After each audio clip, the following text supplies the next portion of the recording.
Okay, so I did that. And now we go to Facebook. I already asked you that question. Cool. Are you still in Maryland? Yeah. So you're getting some pretty Yeah. fall colors. I was just up in Marin this weekend. I hadn't been in that area for so long. It's so different. And Yeah. Southern California is paradise where yeah, it's just like nice all the time.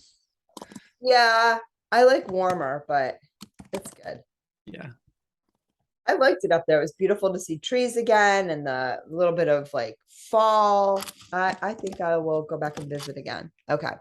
Facebook Live with Mark Gober. That is really boring. I am so discombobulated.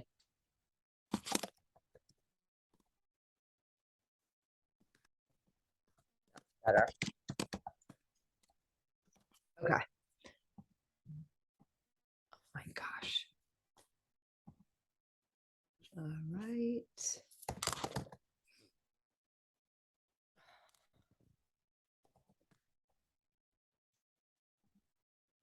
There's always the last option that comes up, even though it is the only place I ever go live from Zoom.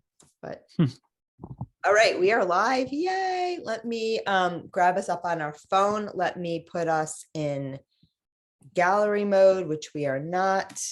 Hey, everybody. I'm here with a special guest that you can't see yet, but you're gonna in a minute. I just have to make everything work. Da, da, da. Thumbnail video. Oh my God, really? Found it. Okay. Yay. Magic. All right. I'm just gonna pop on over to my phone and do that. I'm a little behind today, but I'm here with Mark Gober. I think I'm pointing in the right direction. This week's podcast guest, who is on his fourth book, which you can see all his pretty books in the background there, and which is all about aliens and non-physical beings. And I thought Mark and I could chat today about spirit guides and where that might fit into the puzzle. So Mark, welcome. Thank you, Victoria. While I am fiddling here, trying to get the live, it's going to make noise in a minute. There we go. There we go. There we go. Whoops! I almost shut down my phone. Let me try that one more time. Can you can you share a little bit about yourself and your most recent book? And we're going to get this party started in like 2 seconds. We're there now. Okay. Cool. Well, my background is in business. I used to work in investment banking in New York, and then I worked in Boston and then Silicon Valley advising technology companies. And around 6 years ago, I was listening to podcasts and came across some information that caused me to question my worldview. And long story short, I became very interested in those topics and have written 4 books about the nature of reality, the nature of consciousness, and applications to various areas of our world. The most recent of which is called An End to Upside Down Contact, and looks at the evidence that human beings are not the only intelligence in the universe. Yay. So as I hear you talking and as I'm tuning in, because that's the thing that I do, and I didn't do it as explicitly as I normally do before these things. Before we hit the live button, I was sharing with you a little bit about my journey here in San Diego and the new business I'm starting and all of that good stuff. And it occurs to me, and my path has really been most recently around blindly following my intuition, and blindly, meaning, well, I'm making choices, and but I don't really know where it's heading. And so far it's headed in really good ways. But it occurs to me, Mark, that you're someone who's been doing that as well. Right. I'd love to hear your experience with like that. And if you think of yourself that way. I do. And it's not the way I used to be. I used to be a planner. I used to think I could control everything, or I wanted to control everything. And since this journey has started, it's gone in unpredictable directions.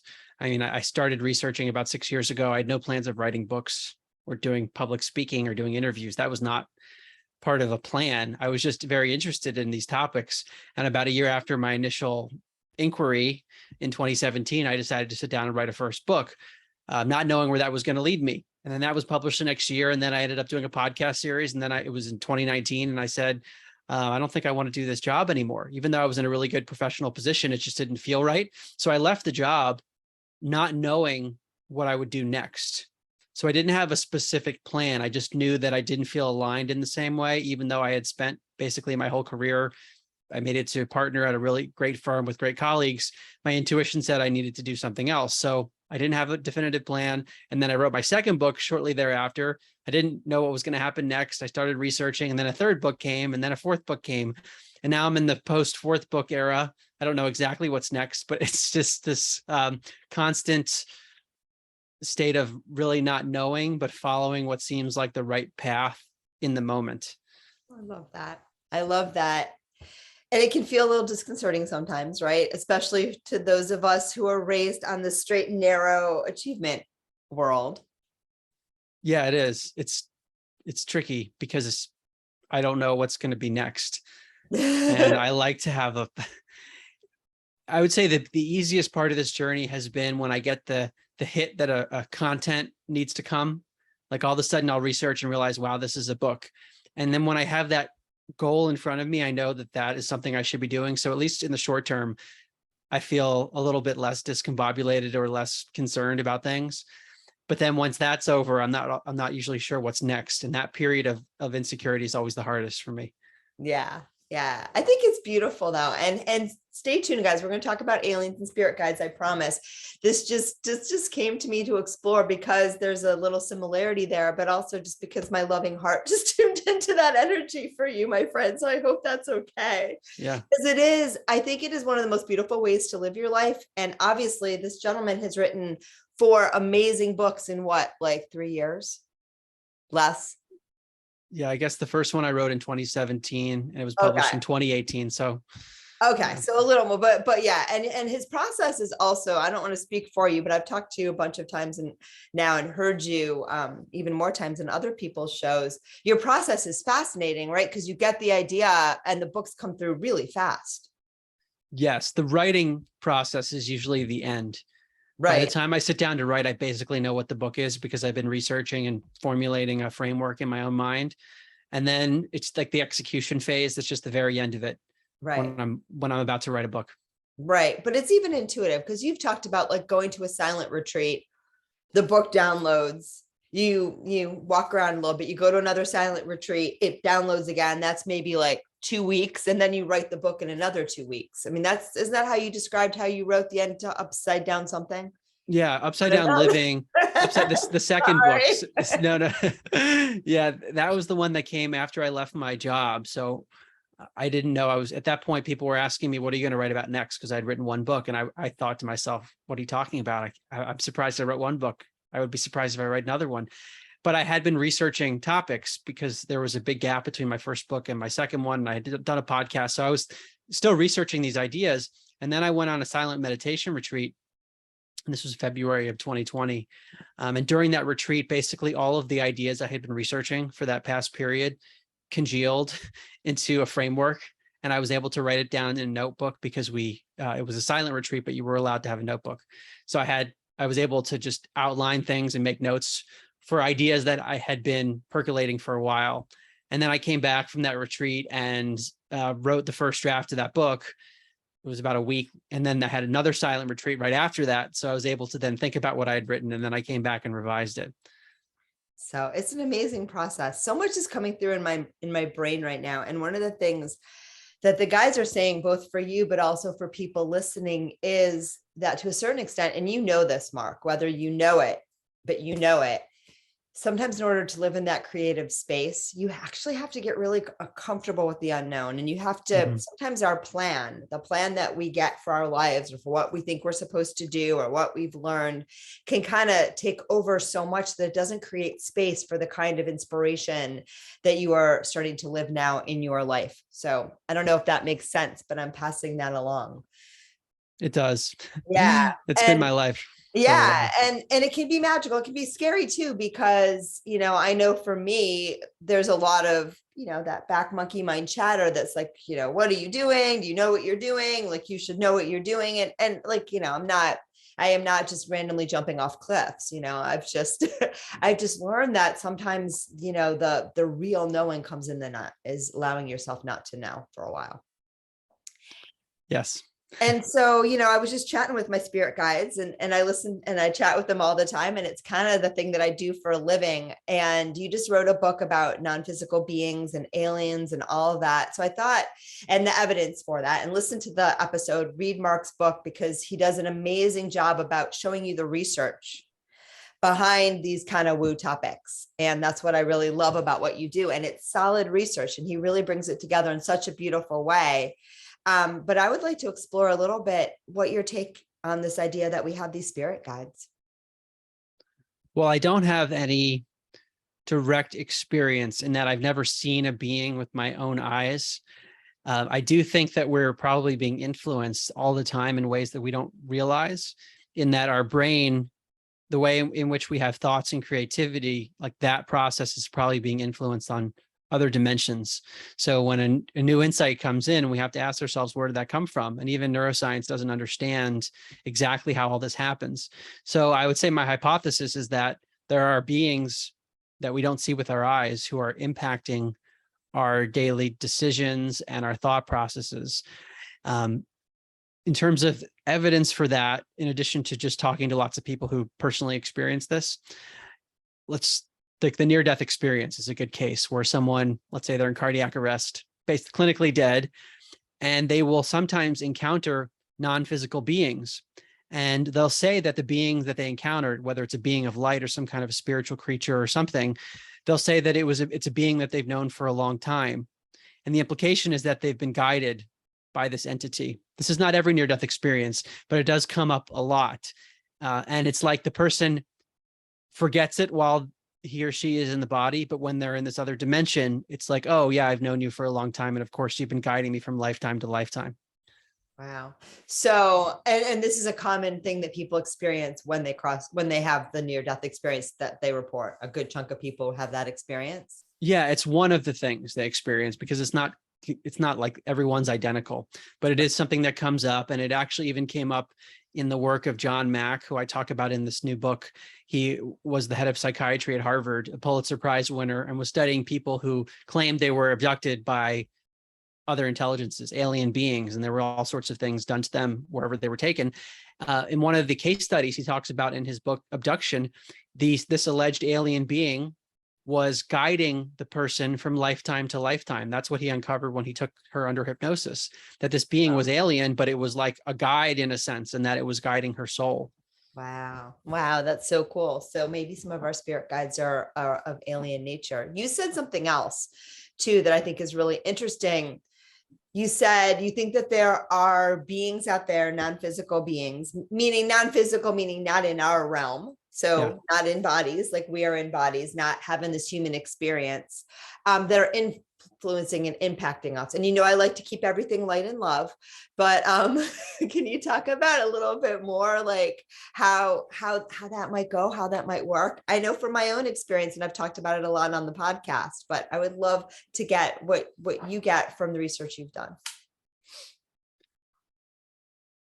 Well, this is such an abstract concept. It's not something I can point to because it's not visible in the way that we look at other things that influence the world, like the sun influences and it gives off energy. Like we can see that. That's much more it's less abstract. So what I'm talking about here is like our emotions and our feelings and our thoughts and our creativity. These are all aspects of within our consciousness that we're all experiencing. And what I'm suggesting or hypothesizing is that maybe some of that is not coming from within us as an individual, that there are other energies that are influencing the way that we feel or the way that we think. Beautiful. Beautiful.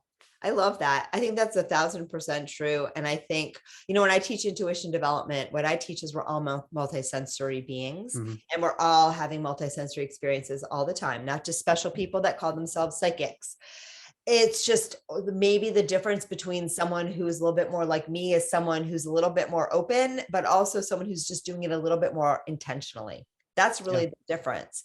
But I see that too. And what we call mind, right? To me, and I'm so fascinated to see what you think about this, but the way that I understand mind, it's not yours, it's a scratch pad. It's just where you're having this particular experience. And, you would say, I think the brain is like a filter that filters down the experiences that we have to fit in the box of what we've learned, what our social conditioning, what we've agreed to have in this 3D experience we call, human life. I lost the thread, but I am going to get it back. But I also think that, everything else impacts that too. Everything else impacts that too. And I always think of, I'm not my mind. I'm just the person aware of what's going on in that mental space. I don't know. Did what I say make any sense whatsoever? Yeah, that's how I look at it as well, that the mind is like our individual sense of experiencing, even though there are other individuals out there that we're interconnected, but we have access to like just a piece of the totality. And that's what we call our own mind, our own experience. And what I'm suggesting is that platform of our experience can be influenced by other forces because we're all interconnected too. Yeah. So there's an ability to influence. Yeah. When I have talked to my spirit guides about how they talk to me, and I think I did a whole episode about this. I think it probably came out around June, July. It was about how our spirit guides communicate with us. So a lot of times people teach about how to communicate with your spirit guides, and it's the same thing, but they were actually telling me how they get into our minds and communicate with us. And it was fascinating. It was fascinating. And what they were saying too is, yes, we can get into your thoughts, which sounds like a really scary thing, right? The idea of like, oh my God, something can get into my mind and influence me. And of course, our spirit guides always have our best intentions. And of course, too, because we are all connected, whatever is happening in this world is happening for you and through you, not to you, right? Mm-hmm. You are a part of it. And you are tacitly agreeing to every experience that you have on this earth. And sometimes that's a big one. Oh, we have a question. So I want to make sure I'm attending to those.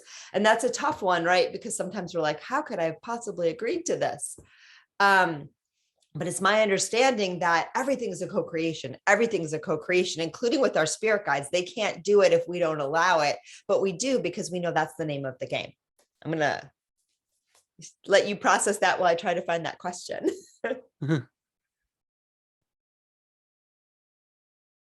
Oh, that's interesting. Kristen says, and people get scared that by that thought.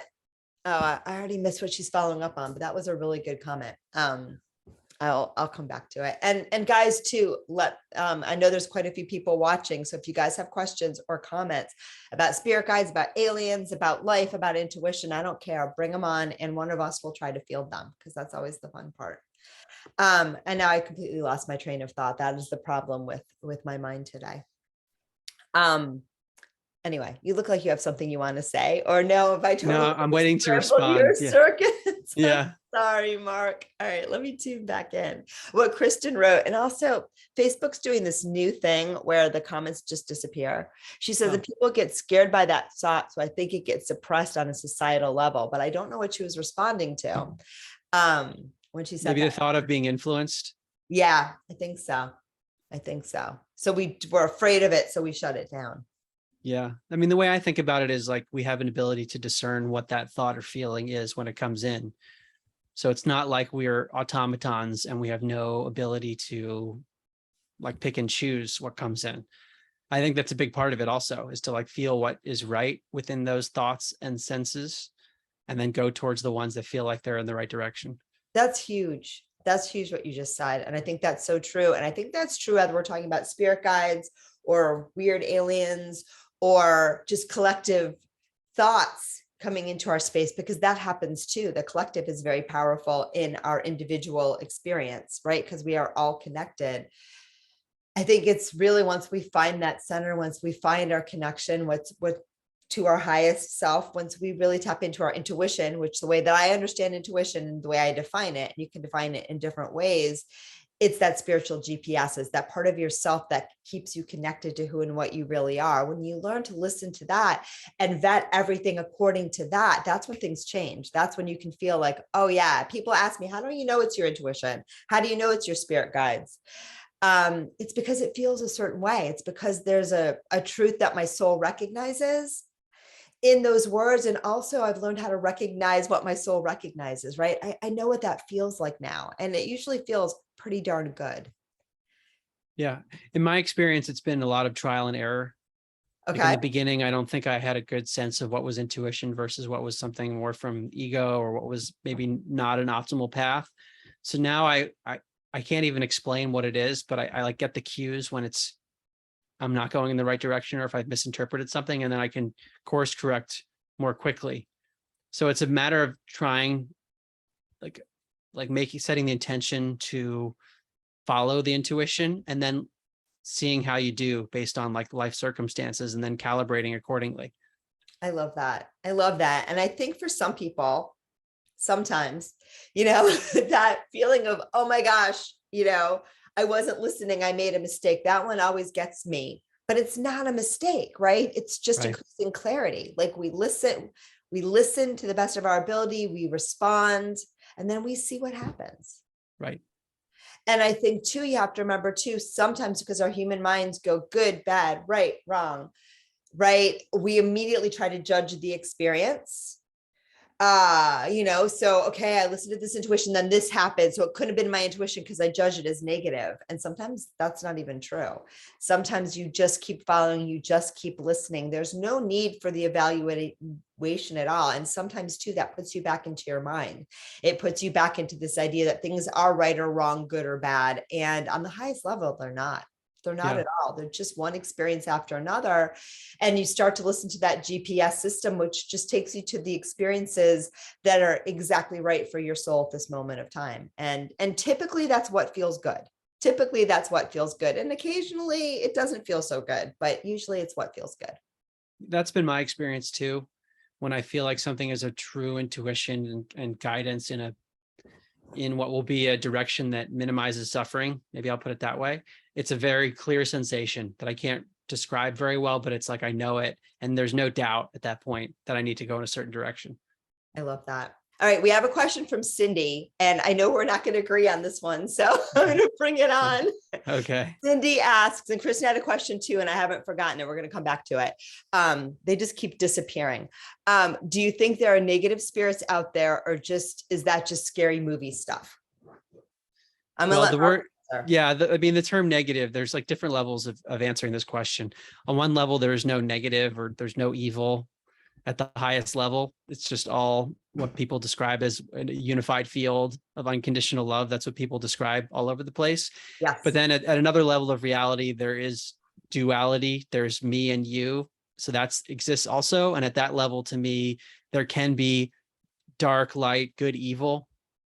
And I look at evil as the obstruction of unconditional love. So it's just like being very disconnected from source. And that can result in suffering, which on one level is not a good thing, but at a higher level can enable evolution. So it just depends on the level at which you're evaluating the problem. All right, so we agree more than I thought we did. Fair enough. Okay. Yeah, no, I would agree with that 1,000%. I love to play in the highest level that I can play at, because I feel that when I worry about these things, I get uncomfortable and scared and I don't like it, but also because I'm reinforcing that. So if you play at that level, you experience that level. If you allow yourself to play more towards the light, you're going to experience more than that. And it's not ignoring or pretending that, you know, we don't live in duality. It's just about deciding how you want to experience life and what you want to do with that. I do have to say, for me, evil is confusion. It's just where we're confused and disconnected, which is kind of what you said. But I do have Yeah. to say, and I'm not calling evil, but I don't watch the news and I'm not very plugged into the world right now, because that is what is most definitely serving me. But yesterday I happened to be in a hotel and the little breakfast room, and the news was on, and a news channel was on. I don't know which one it was. I think it was like ABC or something. I don't think it was a super inflammatory, you know, like, I don't even know. And there were some politicians on the news, and I didn't really know who they were. Like, I'd heard the names, but again, I'm not really plugged in. But this gentleman was on the news and there was no soul in his eyes. It scared the pants off of me to see someone that, normally you can see, like, I like to see a lot, but usually you can find something, and I could find nothing. And I was with a bunch of very spiritual friends and high vibey friends, and was able, actually had a beautiful breakfast yesterday where I was able to process and discuss that with 4 people that I think live very authentically, but also watch the news, which I do that too. But I think that's kind of what you're getting at, right? There are people, beings that are just so disconnected right now, so disconnected from what their soul knows, Yeah. Yeah. And I would say it's not just Earth and not just this time period. It seems to me that it's a feature of the universe, probably in this physical universe and other dimensions, that there is connection and disconnection, and it's all intermixed, and it enables evolution. That's like the positive spin on it. And the negative spin is that when someone is that disconnected and then is influencing the world, that can potentially lead to suffering. So you think it's not just something that's happening on Earth? Because we get a lot of focus on, okay, Earth is in this big change and the new age, and and we've talked about this, and all these beings are here to help us evolve and get to the next level. But what I hear you saying is there's other planetary efforts at work here too, and other realms that are having these similar experiences. Did I say that right? Yeah, that's what I would say my hypothesis is, based on having looked at a lot of research, is that there is dark light, and it's multidimensional, and it's probably multiplanetary. So while there is tremendous change on Earth at the moment and a lot of transformation, that might be a microcosm of something bigger. And I don't think I understand it, but it does seem that these forces exist elsewhere. Okay. I'm feeling into that. I can see in my mind's eye what you see. All right. So I gotta find a question. Hold on. I will. The question is, okay, so what do you recommend people do with all of this? So we know this is all going on. What do you recommend? And I know, by the way, Mark has written a whole book about politics too, and it's a very cool book. I did not get to interview him because he just writes too many books too quickly, and I can't keep up with him. But he wrote a beautiful book, An End to Upside Down Liberty, which is a beautiful, beautiful book about, in my understanding, how we can have our political system more aligned with a soul-based way of life. Yeah, I think all of these topics in all the books have been the results of my personal exploration to try to understand the world and universe that we live in. And then so I write the book, it's a summary of things that I've learned. What I find is that having the knowledge is like just being armed with a way of discerning what's happening around us so that we can navigate life. Without having this knowledge of all the things I've researched in the last 6+ years, I would probably make very different decisions. So it's not like getting caught up and being obsessed with the subject matter. It's more just understanding that these things are part of our reality and just taking it almost without emotion and just saying, oh, this is the way things are, and therefore I'm going to prioritize these things in my life because this is just how things are. I like that. I would venture to say how things are, how we choose to see, perceive, and interact with them. So, we've talked about this a lot on the show, and I've talked about this with other guests, like, what is truth, right? What is truth? When it comes to our belief systems, it's never going to be true. It's always going to be how we have chosen to understand things.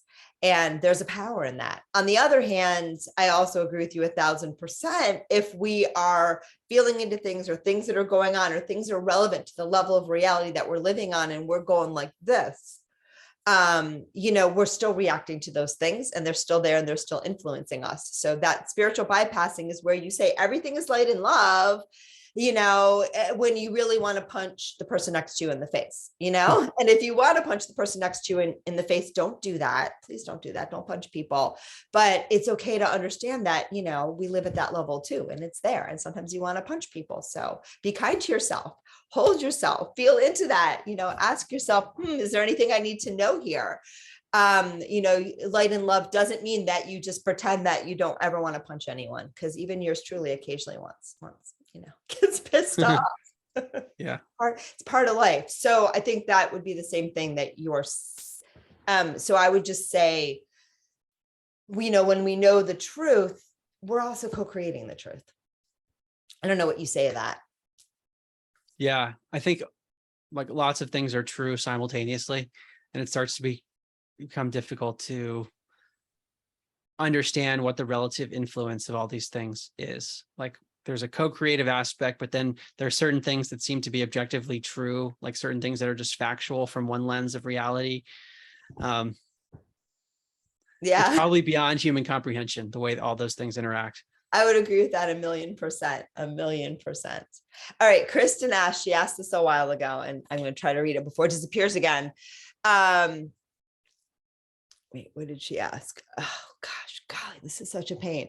Other than meditation, what's a good way to tap into our spirit guides? Do you have any idea from your research about how people most likely have contact with non-physical beings, be it spirit guides or aliens? Because you've talked about in the book how aliens can be, is that the word you use? Alien? I'd say it's one of the words. What's another one? Non-human intelligence, beings of light, and then maybe some of the species that people describe. So they're called like gray beings or insectoid beings, reptilian beings. It really depends. Wow. So there's a lot of choices out there of non-physical stuff that could be playing with us. All right. Yeah. The fun ones, the beings of light, the ones that we probably will find most fruitful to connect with. Do you have anything from your research that answers that question of like, what are the ways in which we can facilitate that connection? I think it's different for each person. Like we all have our own ways of tapping in. And I'm thinking back to the 4 spiritual pathways that I talked about in my second book, and into Upside Down Living, which are adapted from the yogic tradition, but they really apply to any spiritual tradition. And so these are the 4 pathways. One is knowledge and wisdom. Second is selfless service. Third is devotion, like love for the divine. And fourth is energy practices. So that could be meditation, breathing exercises, jujitsu, qigong, cold, heat, something that impacts the physiology. So I would say whatever resonates with you. I mean, some people might meditate to connect. Others might do a more physical practice. Others might read books and then they feel more tapped in. Others might serve. It's difficult to say. I think that's a beautiful answer, because you've given people a lot of different ways. And you've also pointed out, maybe not explicitly, but I hear in what you're saying that when we connect with our soul, when we connect with our spirit, when we connect with our intuition, and to me, that's all the same thing. That's the same channel by which we connect with our spirit guides. It's all one thing. And that the more that we're living in that alignment, the more that we're feeling into who and what we really are, the more that wisdom and knowledge flows through us, from our guides, from our higher self, from the source, from the universe, from all the good stuff. And I kind of think that that's part of the implication of what you were saying. Yeah. I think those types of practices help us tap in to whatever it is, right, whatever is helping us. Yeah. And I think a lot of times, I was talking about this with my lovely friends at breakfast yesterday. I think a lot of times when people teach intuition or psychic development, what they're teaching is great. They're teaching, it's the trick. It's, well, how do I see my spirit guides? How do I hear that? All of that is really, really, really good and fun. And I like to teach that too. But what I really see myself doing, and what I really think Mark is doing, is we're helping people to live in alignment with their higher selves, with their soul. And when you are doing that, it all lines up. It all lines up. And it's very different than the magic trick of my reading your mind and, astounding you with my predictions and all of those things that I can sometimes do, but they don't interest me very much. It's much more important for me as a teacher to help people live in alignment. And when you are living in alignment more and more, you just flow with it. And if it comes to hearing a guide or seeing a guide, that's a beautiful thing. But when we're living in alignment, we're living in accordance with that anyway. Like you don't even need that special sauce. Yeah. And I'm thinking back to when my journey started 6 years ago. I was on the knowledge wisdom path. I mean, I'm still very focused on that, but that was all I was doing, was researching. I wasn't meditating. And when I started to tap into knowledge that I was not aware of, then my life began to change and I was having synchronicities and things were flowing much more seamlessly than before. So I do think that's what you're doing, Victoria, in your own way. I'm doing it in my own way through books and other things, is to help open the door a little bit, to have that initial crack in the door, and then things will start to flow. Yeah, I love that. I think that's beautiful. And I would say too, Mark, I think we're kindred souls in the respect that we both are drawn to the mental. Yeah. Right. We both spent some time at the same Ivy League institution. He's way smarter than me, but I don't know about that. maybe in our own special ways. But anyway, but I think we're both drawn to. I was sitting at breakfast yesterday with just I'm sorry, I'm going to get emotional, three wonderful souls, thinking like, wow, this is why I went to Princeton, because I dreamed of having these amazing meaning of life spiritual conversations. Unfortunately, when I was 22 years old, I didn't know what spiritual meant. So I was like philosophical, intellectual, and that was not the experience I had in grad school. And I was very disheartened, and I took a really long time off. And I'm so glad that those dreams are being materialized now, and I do get to have these wonderful conversations on the show, off the show, and but I know I'm really drawn to the mental.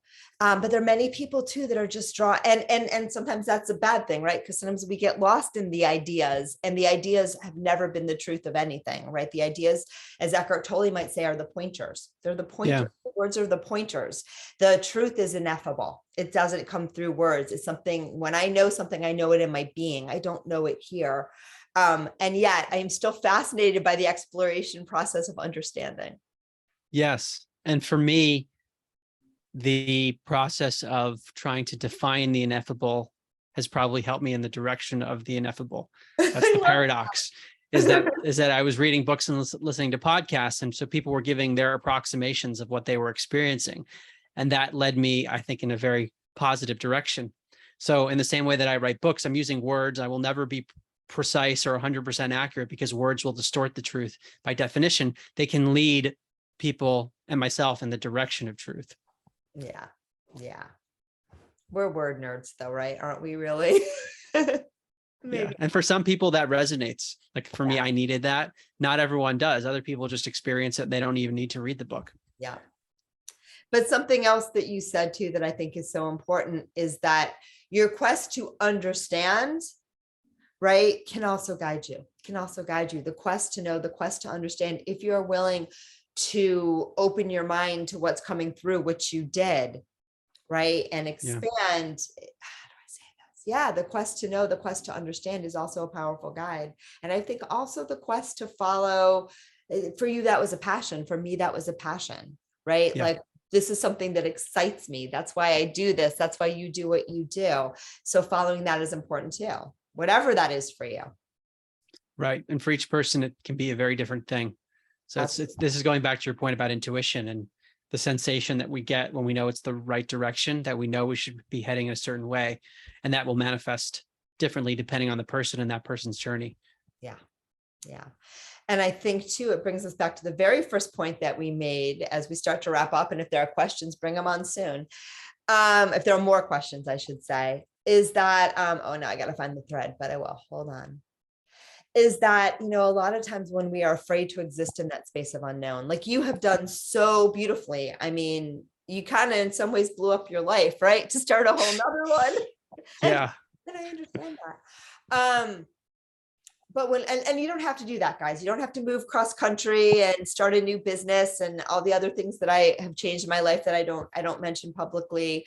You don't have to quit your job. You don't have to do any of those things, by the way. But what I would invite you all to do is get comfortable in the space of the unknown, even just a little bit, because that's where all the gold is. All the gold is there. And when we need to know everything, right? And even though sometimes the quest to know will take you into the space of the unknown and expand you, that's a beautiful thing. But again, when we need to understand everything, when we need to follow what we have been taught that we are supposed to do or be, that's actually when we most lose touch with our spiritual GPS and with who we really are. And so I think Mark is a beautiful example of somebody who has learned very deeply to listen to the calling of his soul. And I'm so grateful for that, because it's bringing you to beautiful places, but you're also sharing beautiful things with the world. So thank you for that. Thank you for saying that, Victoria. It's not an uncomfortable place sometimes, because I still don't even know where things are going to go. I mean, I left a very secure career and I'm pretty uncertain about where things will head. And because I'm writing books as I go and speaking as I go, it's like I'm sharing my journey real time, which can be risky because I'm not sure of the ultimate direction. Yeah, but I think sometimes too, like you have an idea when you've written 4 books, see 1, 2, 3, 4 behind Mark's shoulder there, that you have to be an expert on something, right? And of course you are. You've done all this research. I mean, his books are amazing, and he is an expert in a way of the amount of research that he has amassed, and also the unique way he puts it together in his books, because that's what I loved about your first book, and that's why I reached out to you. It wasn't stuff I didn't already know. I knew all of it, but you put it together in such a brilliant way that it really spoke to me. But I also think that, anyone who feels like they have to be an expert, meaning I know, right, is doing a disservice to everyone, right? We're an expert because we are, because we're walking on the path, because we're sharing the path, and not necessarily from a place of like vulnerability or weakness or any, but just, I guess it's freeing yourself up to be who you are, and, frees other people to do that as well. So I hope that made a little bit of sense, but. I actually don't feel like an expert at all, because when I learn more, I feel like I realize there are these areas that I don't know anything about, and I'm just scratching the surface in these books. And especially the most recent one, An End to Upside Down Contact. I feel like I was comfortable writing a book on the topic because as I researched, I realized that no one felt like they understood the topic. It's so difficult to grasp and so multifaceted that I felt, and I feel like this with all my books, is that I can just share what's out there and try to weave it together in a way that people can understand, and they can have a platform for just knowing that certain things exist without necessarily saying we know everything definitively. I love that. I love that. Mark, is there anything else before we wrap up that you think listeners need to know about non-physical beings, spirit guides, all of that good stuff? Just to put you on the I would just conclude by saying that I think it's important to know that certain things exist, and it might not change too much in one's everyday life, but it's just sort of like understanding the way the world is and getting a more granular picture of our existence. And I do think that can affect decision making. I think that's really cool. Check out the book, An End to Upside Down Contact. Check out the podcast episode, which I can't remember what it's called, but it dropped this morning. So go check it out. And it is now on the Mind, Body, Spirit FM platform as well. So go check them out, because there's a lot of other great podcasters on that platform. And we are super, super, super happy to be a part of it. And Mark, if people want to find you, learn more, we'll have links to all your books and all sorts of places, probably even in the comments right here, if Lexi is still watching us and drops them on. But how do people find you if they want to find you and learn more about you? My website is a good place to start. It's just my name, markgober.com, markgober.com. And all 4 of my books are available on Amazon in hard copy, Kindle, and Audible. Yay. All right. Read them. Listen to the podcast, all that good stuff. Thank you guys for your questions, for your attention, for tuning in, and always for letting me do this cool stuff that I love to do, which is talk to amazing people. So thank you, everybody, and enjoy the rest of your day. All right. I so wanted to give you a reading today. That's what was happening. Sorry. No problem. I would not do that on a live event without your permission, but I was so like, so anyway. No worries. Yeah. Can I just tell you what wants to come through? Oh yeah, sure. Please. Okay. Yeah. I feel like you're my little soul brother. Yeah, just, whew. Well, this could be a longer conversation, but I just want to tune into what really wants to come through. Yeah, just be patient with yourself. Just be patient with yourself. You could not go back to what you were doing before if you wanted to, unfortunately. So that door is closed. I mean, you could like you could do it tomorrow if you, it's not like I can't do it physically. You could totally do it. You could Right. totally get a job. There would be no problem with that. But I don't think you can do it like, it's the toothpaste scenario. It's out of the tube, man. It's not going back in. Yeah. But also the guides say the metric with which you judged yourself before, you don't have a new metric. And you Right. don't have a new metric because you don't need one. Does that make sense? And as soon as you let go of the metric, you're going to feel a lot better. Yeah. Okay. So that Yeah. one looks like it landed. So I will. Well, it all makes a lot of sense. Not surprisingly. Yeah. Yeah. And just keep having fun doing what you do. It's so hard. Those of us that are doing I just came back from this conference.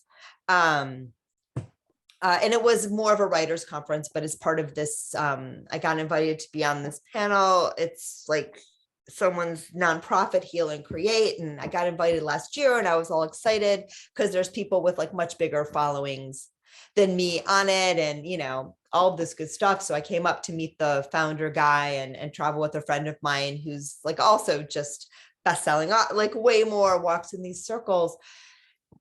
And one of the things that I walked away from that weekend knowing is I can only do what I do authentically. I can only do what I do authentically. And any like scheming, and scheming is a bad word, but like, because these people they're just having a career, a business. It's beautiful. And they're beautiful people, all of them, but I can't even do that. I can't pander. It feels so disingenuous to me. And it's also not fun. What's fun is just being who you are, doing what you love, and then watching it unfold. And you can have desires, of course, and dreams. I have those, but I've realized now I like releasing attachment to them, but also releasing the need to have validation from those things, and the need to, and this is a big one for you too, I believe. Yeah. The need to have to try to figure out how to make it happen, or what I'm supposed to be doing to make it happen. And look, my friend, you went to Princeton where everyone is talking about what you need to do to make it happen. That's the whole freaking conversation. Right. But you don't have to figure that out. You already know the way to make it happen is to not try to make it happen at all. Yeah. So, That's my big challenge. And like you, I don't resonate with the whole, like, I don't know, like celebrity thing that you're describing and wanting to make a business out of yourself in that way. Yeah. I don't mind making a business out of myself. I just want to do it in an authentic way. That's what I mean. Yeah. Just more like commercial. The commercial way is what I'm talking about. And I struggle with that because I don't want to, it doesn't resonate for me. And then like what you were saying earlier about like not going back to what I did before and the security of that more traditional job. I totally have been feeling that of like, there's the old part of me that says, well, you could just have a secure job and do that and just spend part of your energy doing something traditional. But I don't think I can do that energetically. It doesn't work. I mean, if you needed to make money and you wanted to consult or something like that on the side, I don't see a problem with that. I just don't think you have that big of a problem with money, is my read. I could be wrong. You probably think you do, but I don't think you do. I'm okay. Yeah, I'm okay. But it's different than when I was working and had this consistent paycheck, and it's just a different mindset. Exactly. I would look at too, my friend, and this is a tricky one. And I'm a Taurus moon and a Taurus rising, so I like stuff. I can't tell you a lie, so I might not be the right person to be telling you this, but the way it comes through is like there's the trappings of wealth, which for you, it's like you actually are pretty comfortable, pretty simply. Like you don't have a lot of need. You're not a Taurus, give me stuff so I feel good. No. And so like, it's not that you won't have stuff, security, money, food, whatever the hell you want. I don't see a problem with that for you at all. It just means that a lot of the wealth things that you were chasing were not things that actually even made you happy. Right. It's not that you had to compromise, you're compromising your happiness to get those things. So sometimes too, we want those things and we go about it a way that's painful when it can be easy. But I feel like a lot of, sometimes people amass little pins to their jacket that like, they're just heavy and scratchy and they keep poking you. Like, some people really like their armor and their little, it's just like, there weren't things that mattered to you. I don't think a lot of what you could do before made you happier. No, not at all. So, it's not that they're bad. And I think when you recognize that, you'll be able to stream in just the things that make you happy. And then you don't have to worry, but like life will tell us, if you have an apartment with this, in this location, if you have this much money in the bank, if you can do that, but you're just not even that person. Like, of those things, you're very simple in what makes you happy. Yeah, it's not those things. I mean, just Yeah. basics is all I really Yeah, care I'm a about. things person. I will, like, things make me happy. Yeah. But again, I would never want to sacrifice integrity for things, because then those things don't make you happy anymore, right? And then it's just like, but when you recognize that you'll stream into exactly in your life what you need, you won't worry about the money anymore. You won't Right. worry about the money. And I really don't see for you ever any concern about material wealth, because I would say too, you've always been able to have you're very good at having exactly what you need. Like, it's just not, I don't think it's on your path. I think it's on your path right now, discerning between what truly brings you joy and what truly brings you comfort versus what you think you need to be happy. Yeah. What you think you need to be successful, what you think you need to be secure. And you already see those are totally different things. So anyway, I hope that Yes. resonates and lands. I'm so Yeah. happy for you and what you do in the world, my friend. So, oh, look at that glowy smile. So keep at it. I can't wait to hear the next book. Yeah, we'll see. I never know Or until it happens. the next whatever. But if you're saying it, it's probably going to happen. Right? Yeah, are you going to do retreats anytime soon? Because I know someone who has a place in San Diego. I actually just got back from a retreat in Sedona. Yeah. Yeah. But you did it. You didn't do it. You didn't lead it. No, Or I did didn't you lead lead it. I've never led a retreat before. It was someone else's retreat that I went to. What was it? What did you do? I was actually asked to speak there. It was a group of investors and they wanted me to come talk, but I got to hang out in Sedona too. So it was really nice. That's huge for you too, because and there's so many corporate people now. One of the people I was having lunch with or breakfast with yesterday was Christian De La Horta, who's like it's funny, our paths have all crossed a bunch of times, but he does like all these breath work things for corporations and stuff. There's so much there's so many people that want to bring that in, and it's kind of a cool thing. Yeah, I was surprised that these people, a lot of them were really interested, and they have been trying to align their investing with more spiritual ideas. Yeah. And again, even when it comes from an idea place initially, like, it's just so many souls are crying to reconnect. So that's a whole area for you. Anyway, I will keep you in mind if we ever want like somebody to come, but seriously, if you want to lead a retreat or be part of that, let me know, because I'd love to collaborate. Thank you. I appreciate it. I'll send you the info just so you can see what we're up to. Okay. Yeah, I'd love to see it.